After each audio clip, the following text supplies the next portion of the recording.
को नमस्कार। कल दिल्ली और कई राज्यों में भयंकर बारिश हुई, जिसके कारण कई जगहों पे पानी भरा हुआ था।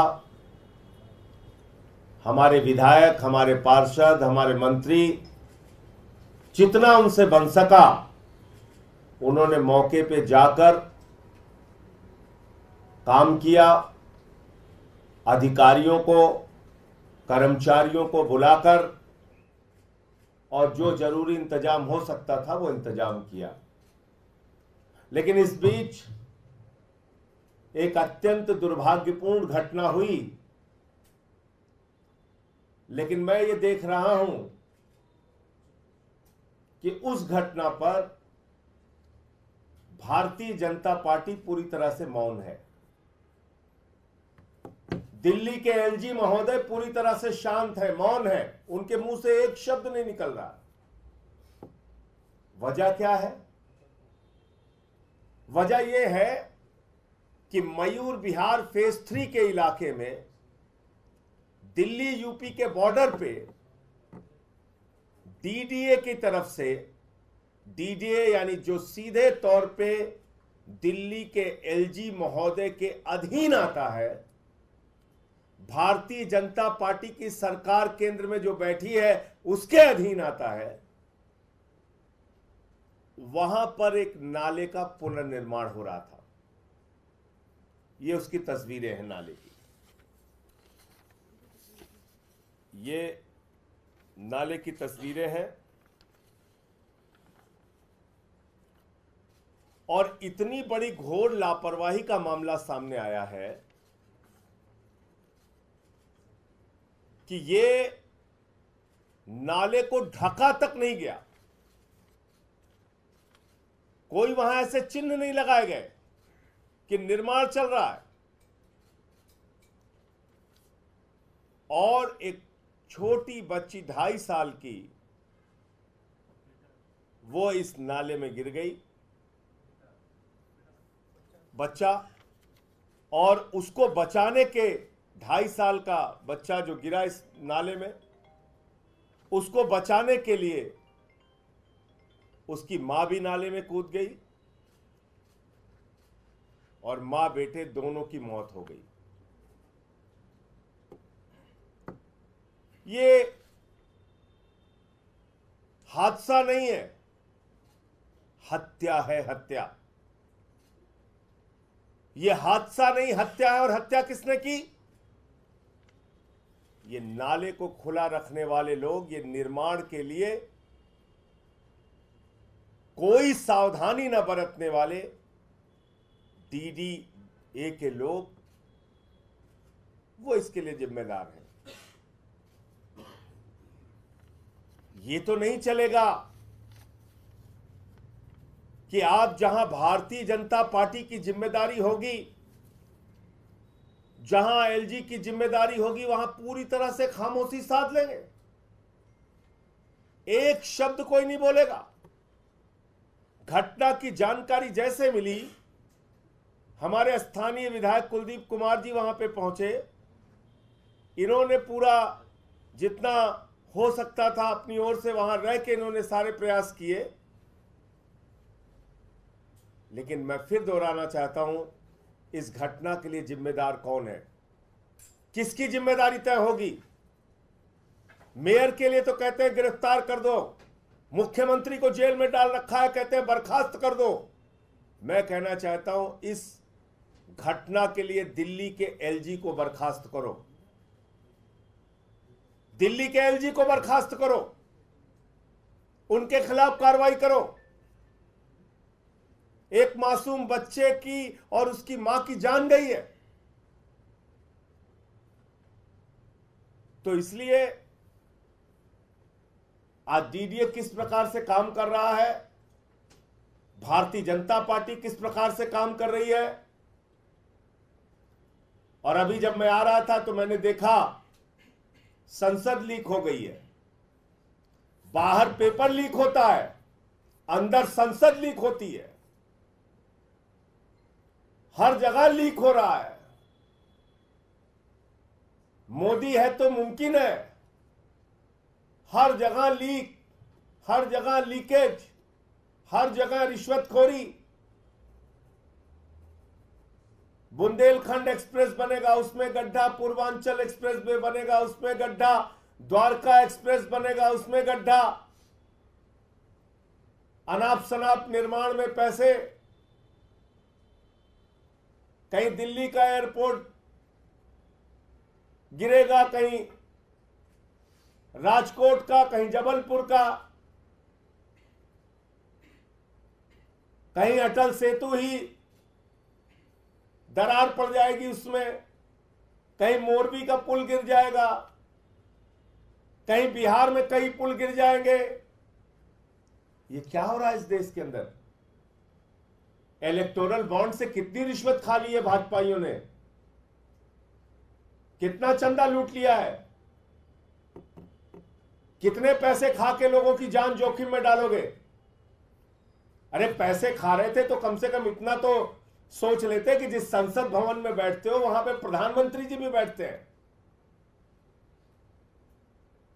संसद भवन के अंदर जिन कंपनियों ने काम किया, उन्होंने भारतीय जनता पार्टी को इलेक्टोरल बॉन्ड के जरिए कितनी रिश्वत दी, कितना चंदा दिया, इसकी जांच होनी चाहिए। और एक कंपनी जिसका नाम सामने आ रहा है, इसमें एक महोदय हैं जिन्होंने इसका नक्शा तैयार किया है। यह है इसकी डिजाइन तैयार करने वाले HCP design planning and management private limited. यह है मिस्टर बिमल पटेल, और ये गुजरात से आते हैं। तो ये मैं चाहता हूं कि एक पहली बारिश भी अगर देश की संसद नहीं झेल पा रही है, आप सोचिए भ्रष्टाचार की पराकाष्ठा कितनी है। भारतीय जनता पार्टी सर से लेकर पांव तक भ्रष्टाचार में डूबी हुई है। हर जगह इनको रिश्वत चाहिए, हर निर्माण में इनको रिश्वत चाहिए। करीब करीब 3.2 लाख करोड़ रुपए का ठेका इन्होंने उन कंपनियों को दिया जिन्होंने इलेक्टोरल बॉन्ड के जरिए भाजपा को रिश्वत दी है। इस देश के लोगों की जिंदगी जोखिम में डालकर भारतीय जनता पार्टी के लोग रिश्वत खा रहे हैं। कम से कम इतना तो सोच लेते कि संसद में मोदी जी बैठते हैं, अमित शाह जी बैठते हैं, वहां भी रिश्वत खा ली। पहली बारिश में ही संसद टपकने लगी। बाहर पेपर लीक कराते हो, अंदर संसद लीक कराते हो। और तो और छोड़िए, प्रभु श्री राम को भी नहीं छोड़ा इन लोगों ने। प्रभु श्री राम का मंदिर पहली बारिश में गर्भगृह में टपकने लगा, पानी बरसने लगा, वहां पे गिरने लगा। तो ये हालात है आप लोगों के सामने, आप देख सकते हैं। मैं कुलदीप कुमार जी से कहूंगा कि वो अपनी बात रखें, उसके बाद प्रियंका जी जो हमारी चीफ स्पोक्स पर्सन है उनकी बात।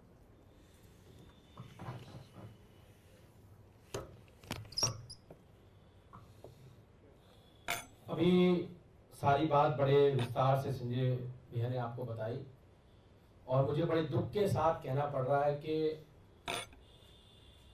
प्रशासन की नाकामी की वजह से, डीडीए की नाकामी की वजह से कल शाम एक माँ बेटे की मृत्यु हो गई। जैसा बताया कि जो दिल्ली और यूपी की खोड़ा कॉलोनी के बीच में जो ड्रेन है, जो नाला दिल्ली डेवलपमेंट अथॉरिटी डीडीए बना रहा है, जिसको बहुत कहने के बाद, तमाम पत्र लिखने के बाद उसका काम बड़ी मुश्किल से शुरू हुआ, और उसके बाद उसके निर्माण कार्य में जिस प्रकार से उस जगह को खाली छोड़ा गया, उसमें पहले एक बेटा गिरा और उसको बचाने के चक्कर में उसकी मां अंदर गई और दोनों की उस पर डूबने से मृत्यु हो गई। अब मैं पूछना चाहता हूं कि दिल्ली के उपराज्यपाल महोदय, सीधे तौर पे जो दिल्ली का डीडीए विभाग है वो सीधे तौर पे आपके अंतर्गत आता है। हम हर बार कहते हैं कि आपको जल बोर्ड के काम में इंटरफेयर करने का बड़ा शौक है, आपको दिल्ली के कामों में इंटरफेयर करने का बड़ा शौक है, आपको अधिकारियों को धमकाने का बड़ा शौक है, लेकिन जो विभाग सीधे तौर पे आपके अंतर्गत आते हैं उन विभागों पर आपका कोई रत्ती भर भी ध्यान नहीं है।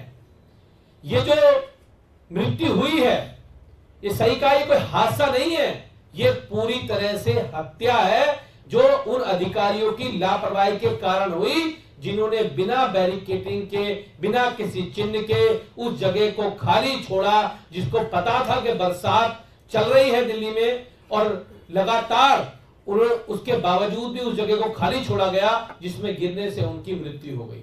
तो ऐसे अधिकारियों को उपराज्यपाल महोदय, ऐसे अफसरों को कब आप सजा देंगे, कब उनको सस्पेंड करेंगे और कब उनके ऊपर हत्या का मुकदमा दर्ज करेंगे? आज इस प्रेस कॉन्फ्रेंस के माध्यम से मेरी विनती है, उन परिवार को न्याय मिले, उन अधिकारियों के खिलाफ हत्या का मुकदमा दर्ज हो, वो सस्पेंशन उन अधिकारियों का, और उपराज्यपाल महोदय सबके सामने आकर इसकी जिम्मेदारी ले कि उनकी लापरवाही के कारण एक मां बेटे इस दुनिया से चले गए, उनके अधिकारियों की लापरवाही के कारण। तो उनको न्याय मिले, उनको इंसाफ मिले। और जब ये घटना हुई उस समय, रात के समय भी मैं उस जगह पर मौजूद था और उसके बाद अस्पताल के अंदर उनके शवों को रखा गया, मॉर्चरी में पोस्टमार्टम के लिए रखा गया। हम तब भी वहां मौजूद थे, इसके अंदर हम उनके साथ हैं, इस दुख की घड़ी में हम उनके साथ खड़े हुए हैं। लेकिन आज जो लोग बात बात पर राजनीति करने आते थे वो लोग गायब हैं, क्योंकि अब जो गलती है वो उपराज्यपाल महोदय की है और उपराज्यपाल महोदय के प्रवक्ता अब सामने नहीं आएंगे, वो घरों में दुबक के बैठ जाएंगे, उनको इंसाफ मिले। हमारी यही इनसे विनती है, यही इनसे गुहार। और अभी जब मैं आपसे बात करने के लिए आ रहा था तो उसी समय मुझे जानकारी मिली, मैं अभी और कंफर्म करूंगा, कि डीडीए की किसी बिल्डिंग में करंट लगने से किसी बच्चे की मौत हुई है, 12 साल के बच्चे की। तो आप देख सकते हैं किस तरीके से हालात हैं। मैं प्रियंका कक्कड़ जी जो चीफ स्पोक्स पर्सन है हमारी, उनको कहूंगा अपनी बात। आदरणीय सांसद जी और आदरणीय विधायक जी ने जो बात कही उसी को आगे ले जाते हुए, दिल्ली में मल्टीप्लिसिटी ऑफ एजेंसीज है, आप सब लोग जानते हैं। आपने बार बार देखा होगा कि एलजी महोदय को दिल्ली सरकार के काम रोकने का तो बहुत शौक है, पर अपने काम ठीक से करने के लिए कभी कहीं नहीं दिखते। सुप्रीम कोर्ट तक ने अक्टूबर 2023 में कहा कि दिल्ली की हालत खराब की जा रही है सिर्फ अनरीजनेबल पावर्स पाने के लिए, और डीडीए के ऊपर ये टिप्पणी की। डीडीए डायरेक्टली एलजी के अंडर आता है। ये जो घटना हुई ये बेहद दुखद और अननेसेसरी और अवॉइडेबल थी। जब इतनी बारिश हो रही है, जब पता है कि दिल्ली में क्लाउड बर्स्ट हुआ, उत्तराखंड में क्लाउड बर्स्ट हुआ और इतना जल भराव पॉसिबल है, तो आपने इतना बड़ा नाला, इतना बड़ा मैनहोल खुला कैसे छोड़ दिया? कैसे आपने उसको कवर नहीं किया? ये देखिए ये कितना अवॉइडेबल था। ये मैनहोल कवर करना था, यहां मार्किंग्स करनी थी। डीडीए को, एलजी साहब को बस इतना करना है कि वो अपना काम ठीक से कर ले। दिल्ली सरकार के काम तो रोकना उनका प्राइमरी काम है ही, पर अपना धर्म निभा ले, अपना काम ठीक से कर ले। और खाली दिल्ली में ही नहीं, भाजपा के अंतर्गत जहां भी कोई निर्माण होता है, जहां भी पूरे देश में कोई कंस्ट्रक्शन होती है, चाहे वो जम्मू की ऑल वेदर रोड हो या जैसा आदरणीय सांसद जी ने इतने सारे आपको काम और गिनाए जो उनके ध्वस्त हो गए, उन सब में करप्शन, उन सब से वो अपनी जेबों में पैसे भरते हैं। उनको लोगों की जान की कोई परवाह नहीं है, 2 लाख का मुआवजा देकर अपनी जान छुड़ा लेते हैं। ऐसे लोगों पर हत्या का मामला दर्ज होना चाहिए, तभी अकाउंटेबिलिटी सेट होगी। और आप लोग भी उनसे सवाल पूछिएगा, क्योंकि आज वो मीडिया के सामने नहीं आएंगे, तो आप उनसे सवाल पूछिएगा कि ये अवॉइडेबल डेथ अवॉइड क्यों नहीं की गई, किसकी गलती है, क्यों नहीं मैनहोल पे, इतने बड़े मैनहोल पे कवर था। धन्यवाद। संजय जी, वहां पर ये भी जानकारी सामने आई कि कल रात को घंटों तक गाजिया पुलिस गाजियाबाद पुलिस और दिल्ली पुलिस लड़ते रहे, ये हमारी सीमा नहीं है, ये आपकी सीमा है। फिर फाइनली दिल्ली पुलिस ने ये माना कि हमारी सीमा, और उसकी वजह से रेस्क्यू में देरी हो, और जो जिस महिला की मौत हुई उसके पति ने ये कहा है कि जल्दी रेस्क्यू होता तो जान बच जाती। देखिए, यही मैं आपसे कहना चाह रहा हूं कि दिल्ली का लॉ एंड ऑर्डर और डीडीए सीधे तौर पे दिल्ली के एलजी के अधीन आता है। अगर पुलिस नहीं काम कर रही है, डीडीए नहीं काम कर रहा है, वहां अपनी कोई जवाबदेही तय नहीं करेंगे, उसके लिए अपनी कोई जिम्मेदारी नहीं लेंगे, उसके लिए बिल्कुल सांप सूंघ जाएगा, कुछ नहीं बोलेंगे, खामोशी की मुद्रा में चले जाएंगे। लेकिन अगर दिल्ली सरकार का कोई भी काम रोकना है या निंदा करनी है, आलोचना करना है, कोई स्टेटमेंट लीक करना है, कोई खबरें प्लान करना है, कोई साजिश करना है, या मुख्यमंत्री के स्वास्थ्य को लेकर कोई साजिश करना है, तो सुपर एक्टिव हो जाते हैं। इस बिंदु की भी जांच होनी चाहिए कि आखिर रेस्क्यू में इतना विलंब क्यों हुआ, पीसीआर क्यों नहीं पहुंची। सबसे पहले तो मानवीयता का प्रश्न होता है, मौके पे तुरंत पुलिस को पहुंचना चाहिए। ये तो बाद में आप लोग तय कर लेते कि गाजियाबाद की जिम्मेदारी है कि दिल्ली की जिम्मेदारी है। इस चक्कर में 2 जानें चली गई, तो इसकी भी रिस्पॉन्सिबिलिटी फिक्स होनी चाहिए, और जो लोग इसके लिए जिम्मेदार हैं उन पर भी कार्रवाई होनी चाहिए।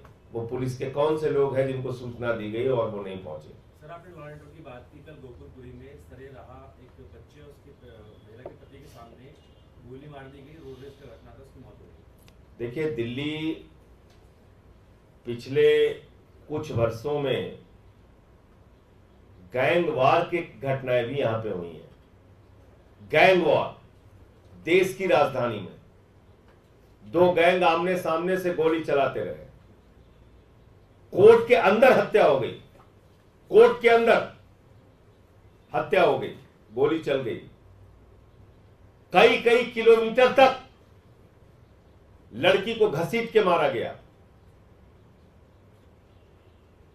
रेप की, नृशंस हत्या की, अनेकों घटनाएं। लेकिन हम लोग मुद्दा उठाते हैं, हम लोग आवाज उठाते हैं, उसको सुनने के लिए तैयार नहीं, खुद से कुछ बनेगा नहीं, और आम आदमी पार्टी और अरविंद केजरीवाल की सरकार को कुछ करने नहीं देंगे। ये इनका उद्देश्य है। लेकिन हम, जैसा आपको पहले भी कहे, हम लोग सड़क से लेके सदन तक हर तरह की लड़ाई लड़के दिल्ली वालों का काम कराते हैं और कराते रहेंगे। ये जो घटना हुई है जिसके बारे में आपने बताया, निश्चित रूप से फिर एक बार मैं कहूंगा, ये दिखाता है कि दिल्ली को एलजी महोदय के राज में, गृह मंत्री अमित शाह के राज में गैंगवार, हत्या, बलात्कार जैसी घटनाओं का एक केंद्र बनाया जा रहा है। यह अत्यंत दुर्भाग्यपूर्ण है। देश की राजधानी है, इस पर कार्रवाई होनी चाहिए सख्त से सख्त, और लॉ एंड ऑर्डर कैसे ठीक होगा इसके बारे में कोई ठोस कदम उठाने की आवश्यकता है। पार्लियामेंट में जाति को लेकर के बात हो रही है, कभी नेता बड़े गर्व से अपनी जाति बताते हैं और कभी जाति पूछने पर आपत्ति होती है, क्या है? ये सवाल ही बहुत उल्टा है आपका। आप मुझे बताइए, जाति आप किसी की कैसे पूछ सकते हैं? क्या मकसद है आपका? बाहर ठेले वाले को आप कहते हैं नेम प्लेट लगाओ, अपनी जाति बताओ।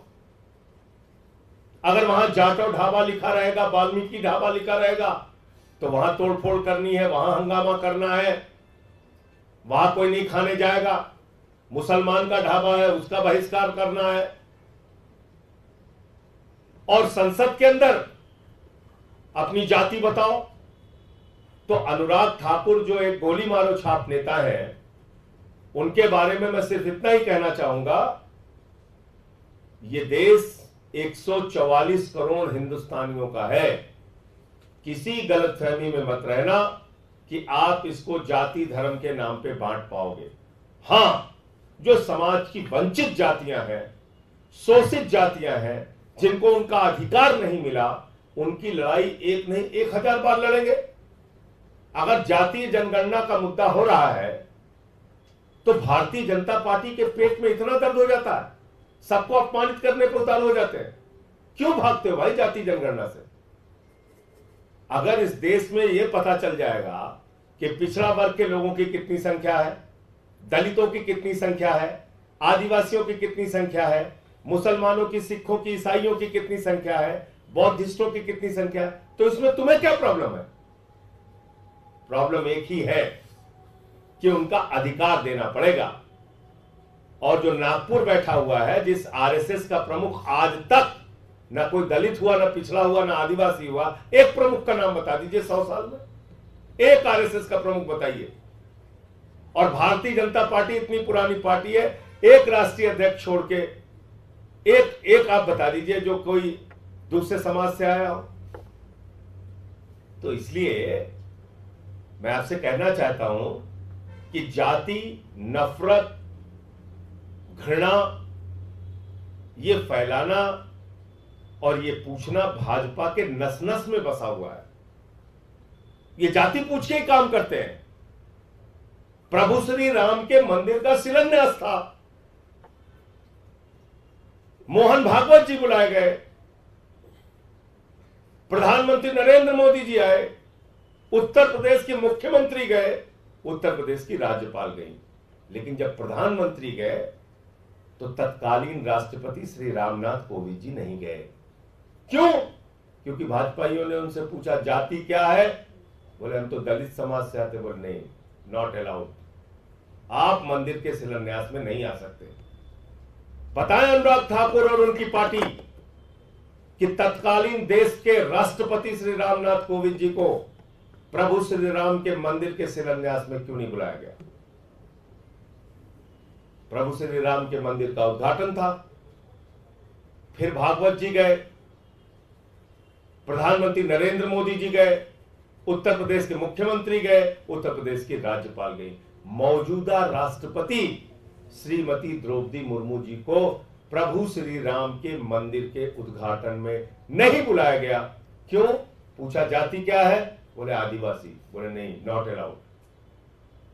यह है मानसिकता बीजेपी की, यह है मानसिकता बीजेपी की। इनके मन में घृणा और नफरत इतनी भरी हुई है, ये जाति के आधार पे, धर्म के आधार पे इस देश को टुकड़े टुकड़े में बांटना चाहते हैं। वंचित वर्गों को उसका अधिकार नहीं देना चाहते, पिछड़ों को उसका अधिकार नहीं देना चाहते, लेकिन बांटना चाहते हैं समाज को। और छोड़ दीजिए, आप इससे आगे बढ़िए। देश की संसद, राज्यसभा, लोकसभा महामहिम राष्ट्रपति से पूरी होती है। और जब नई संसद का उद्घाटन हुआ, देश के प्रधानमंत्री उद्घाटन करते हैं। नई संसद का उद्घाटन देश की राष्ट्रपति श्रीमती द्रौपदी मुर्मू जी से नहीं कराया गया। क्यों? क्योंकि वो आदिवासी समाज से आती है। और आगे चलते हैं।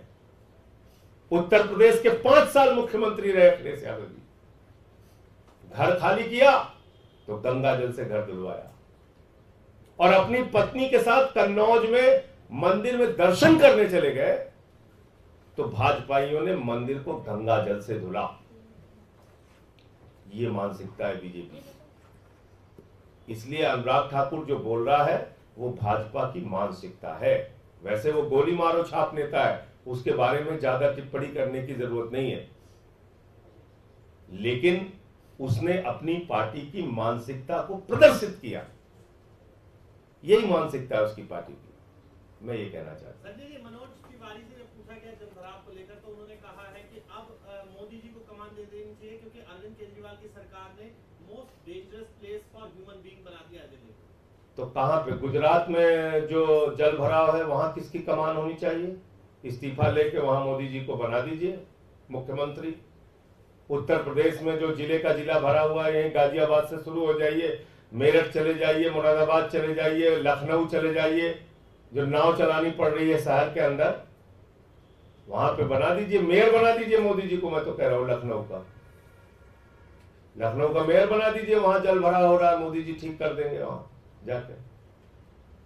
नहीं तो पटना का मेयर बना दीजिए, जहां जहां जल भरा हो रहा है वहां का मेयर बना दीजिए मोदी जी को। गुड़गांव डूब रहा है, जाके देखिए गुड़गांव में क्या होता है, चेयरमैन की मेयर मेयर होता है, वहां का मेयर बना दीजिए।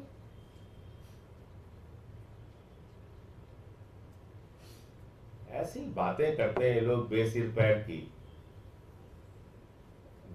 पैर की। प्रभु श्री राम का मंदिर बनाया लोगों से हजारों करोड़ चंदा लेके, पहली बारिश में गर्भगृह में पानी बहने लगा, शर्म नहीं आती भाजपाइयों को। रिश्वत खा के देश की संसद बनाई, पहली बारिश में संसद में पानी गिरने लगा, शर्म नहीं आती इनको। देश भर में पेपर लीक करा रहे हैं, करोड़ों बच्चों की जिंदगी बर्बाद कर रहे हैं, शर्म नहीं आती। पेपर लीक कराने वाली कंपनी मोदी के साथ फोटो खिंचा के घूम रहे हैं उसके मालिक। क्या बात करेंगे लोग? डीडीए चेयरमैन बन जाए मोदी जी। डीडीए का चेयरमैन, हाँ